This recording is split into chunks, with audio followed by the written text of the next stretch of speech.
Hey guys, good morning. Welcome back to our channel, The Ethan Squad. My name is Eddie. So for today's video are the travel checklist for dual citizens. This is for arrival and departure for the month of May 2024.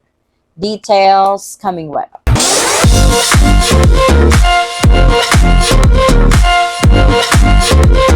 If you're a foreign national watching this video, your category is already uploaded in the channel. Pati doon sa mga former Filipinos or balikbayan, naka-upload na rin po ang inyong travel requirements papuntang Pilipinas para sa buwan ng Mayo. So for this one, ito ay para sa mga dual citizens. So ang dual citizens, ito yung mga natural-born Filipino, pumuntang abroad, nag-naturalize abroad, at nag-apply ng dual citizenship. So nire-acquire nila yung pagiging Filipino citizen nila ulit. So dalawang klase, yung dual citizen na may dalawang pasaporte, ito yung foreign passport at saka yung Philippine passport. Meron din namang mga dual citizens kapag bumabiyahe, ang dala-dala lang is yung mga foreign passport nila at yung 3 pages dual citizenship documents na binigay sa inyo during your oath taking nung ganap na dual citizen na kayo. So kung kayo ay isang dual citizen, kapag babiyahe ng Pilipinas ng dalawang pasaporte, syempre, dapat yung foreign passport ninyo is valid talaga yun. Kasi yung 6 months rule, nag-a-apply kasi talaga yun sa mga foreign passport. Unlike kapag ikaw ay Philippine passport holder, kahit less than 6 months yan, tatanggapin ka ng Pilipinas. Pero dahil dalawang pasaporte yung gagamitin mo papasok, dapat yung dalawa is valid yun. Kung ikaw naman ay gagamit lang ng foreign passport at yung 3 pages dual citizenship documents, dapat talaga yung validity ng passport mo is up to date. So, i-check palagi bago pa mag-book ng ticket, i-check nyo na kung yung mga pasaporte ninyo is valid pa. Yung ticket naman for dual citizens, ito yung isa sa mga perks ninyo. Pwede kayong mag-book pa na one-way ticket kasi you are a Filipino citizen. You can also stay in the Philippines indefinitely. Hindi kayo hahanapan ng return ticket, lalong-lalo na kung yung dalawang pasaporte yung ipe-present ninyo during check-in ninyo ng flight nyo papuntang Pilipinas. At doon naman sa walang Philippine passport, pwedeng-pwede din yung dual citizenship documents ninyo. As a dual citizen, required pa rin ang e-travel kapag papuntang Pilipinas. So, as a dual citizen, kung may dalawa kang pasaporte, pwede mo gamitin either. Kung prefer mo yung foreign passport details mo, pwede naman yon. Kung gusto mo naman is yung Philippine passport mo, yung detalye naman ng Philippine passport mo yung gagamitin. But, majority for dual citizens na uuwi ng Pilipinas with Philippine passport, yung Philippine passport information ang ginagamit nila as well as yung lahat ng impormasyon mo dito sa Pilipinas. Tandaan lang ng e-travel, kailangan mong mag-create ng account. Yung sa bagong version nila, yung latest revision na ginawa nila sa e-travel, pwede kang mag-create ng account anytime. So, kung medyo malayo pa yung biyahe mo, pwede ka na mag-create ngayon at 3 days before you depart, mag-login ulit at mag-generate ng QR code. Pwede mo namang pagsabayan din gawin. Kung gusto mo talaga, 3 days before you depart, mag-create ka ng account and at the same time, mag-generate ng QR code for e-travel registration. Pwedeng-pwede naman yon kabayan. May iilan-ilan pa rin na nagtatanong about unvaccinated travelers to the Philippines. Pwedeng-pwede na kayong makapasok. Wala na pong kaso doon kasi na-lift na po ang restriction na yun, matagal na. So, it's either you are vaccinated or unvaccinated, pwedeng-pwede nang bumiyahe sa Pilipinas. Hindi na nga nila hinahanap yung mga vaccination certificate or card, hindi na rin yun nire-require upon entry into the Philippines. For travel insurance, this is now optional. So, depende po yun sa inyo kung gusto nyong kumuha ng travel insurance.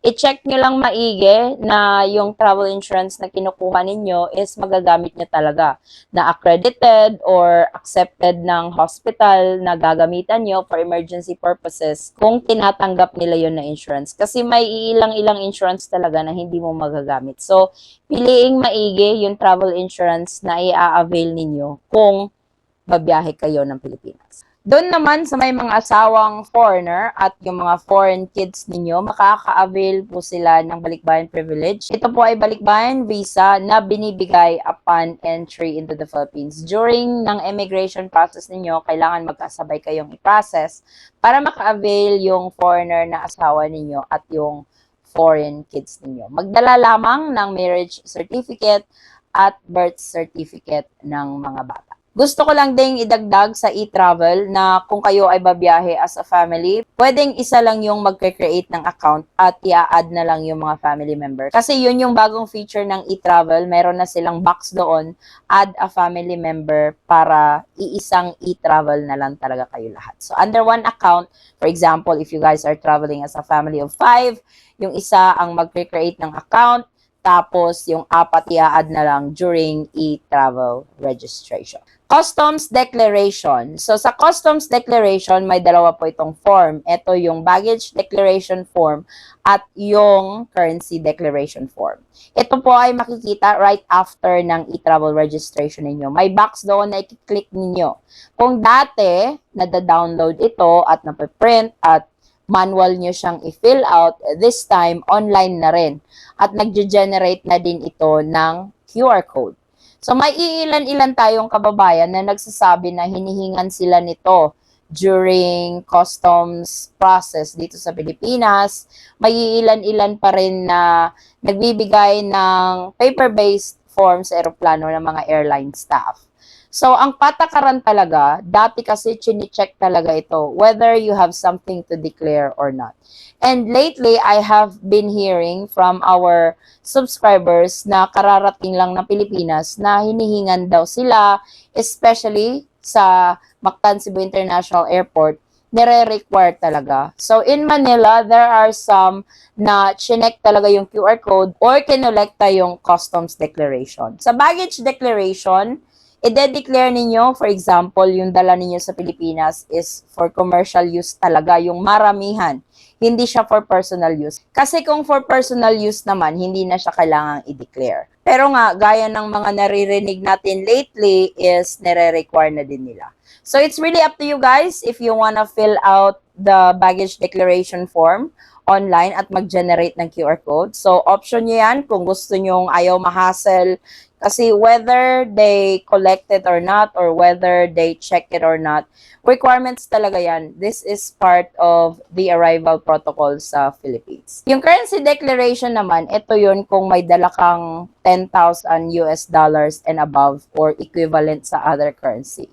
So, i-declare mo talaga ito, kabayan. Kung ikaw naman ay paalis ng Pilipinas as a dual citizen, so, yung e-travel, sa e-travel, kung ang gamit mo lang is foreign passport, hindi na ito required.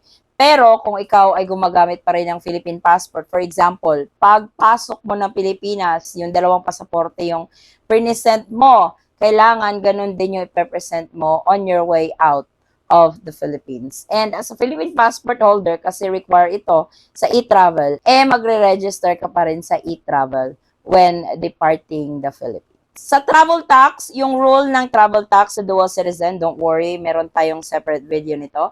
Yung rule ng travel tax sa dual citizen, kung natatakan yung Philippine passport niyo upon entry into the Philippines, doon ka magbabayad ng travel tax. At kung yung stay mo sa Philippines is more than 1 year. So sana naging klaro ang ating travel checklist para sa mga dual citizens. This is for arrival and departure process for the month of May 2024.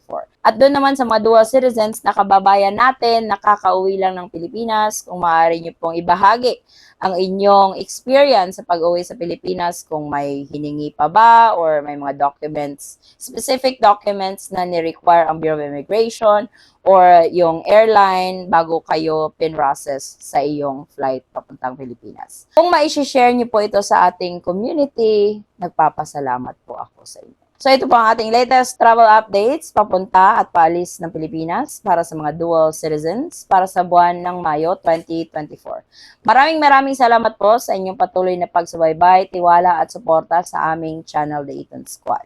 Kung kayo man po ay may mga katanungan, maaari lang po mag-comment sa video ito or pwede nyo po akong i-direct message sa aming Facebook page, same handle, The Eton Squad. Muli kabayan, ako'y nagpapasalamat sa inyong patuloy na pagsubaybay sa aming channel, The Eton Squad. At naway ang inyong biyahe papuntang Pilipinas ay maging smooth, hassle-free at stress-free. Magkita-kita po tayo sa ating susunod na travel update. Stay safe, stay healthy, and God bless everyone.